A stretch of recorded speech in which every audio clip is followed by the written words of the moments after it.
انت شغال مع الصياد؟ انا راجل غلبان يا باشا، واللي بيتقال عليه بعمله بالحرف الواحد. قال لك ايه؟ قال لي كل خير يا باشا، الاول تاخد واجبك انت والرجاله، حاكماني جايين لي شويه حلبة حصى من البلد. انت كنت عارف ان انا جاي لك؟ الصياد باشا قال لي. قال لك ايه؟ قال له ان حضرتك هتنورني هنا في المكتب، وبعت لي رساله بالمطلوب. المطلوب؟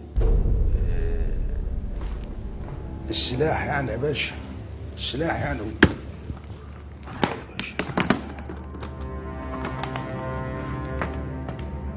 ايه ده؟